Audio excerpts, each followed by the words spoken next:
শাক তো অনেকেই অনেকভাবেই রান্না করেছেন, একবার এইভাবে রান্না করে দেখুন, আশা রাখছি ভালোই লাগবে। তো চলুন আর দেরি না করে রেসিপিটা শুরু করা যাক। দেখুন এখানে নিয়ে নিচ্ছি কুমড়ো শাক ও পুঁই শাক। তারপর কড়াইতে তেল দিয়ে দিচ্ছি, তেল গরম হলে তেজপাতা, শুকনো ও শুকনো লঙ্কা দিয়ে দিলাম। তারপরে পেঁয়াজ কুচি দিয়ে দিলাম। পেঁয়াজ কুচিটা হালকা ভাজা হয়ে গেলে দিয়ে দিচ্ছি আদা ও রসুন বাটা আর চিড়ে রাখা 5 থেকে 6টি কাঁচা লঙ্কা। তো এগুলি ভাজা হয়ে গেলে দিয়ে দেব হলুদ, জিরে, ধনে ও শুকনো লঙ্কা। এরপর মশলাটা যাতে পুড়ে না যায় তার জন্য সামান্য জল দিয়ে দিলাম। তো আমার চ্যানেলে যারা নতুন আছেন একটা লাইক দিয়ে ভিডিওটা প্রথম থেকে শেষ পর্যন্ত দেখার অনুরোধ রইল।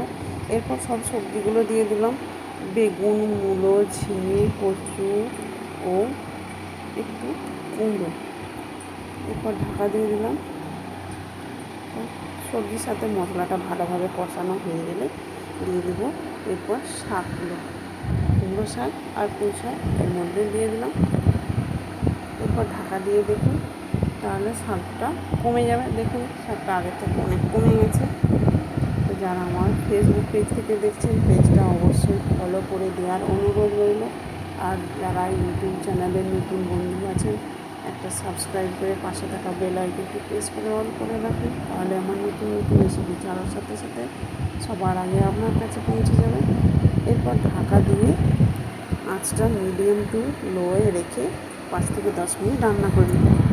দেখুন 5 মিনিট পরে সমস্ত সবজিগুলো শাক সব সিদ্ধ হয়ে গেছে।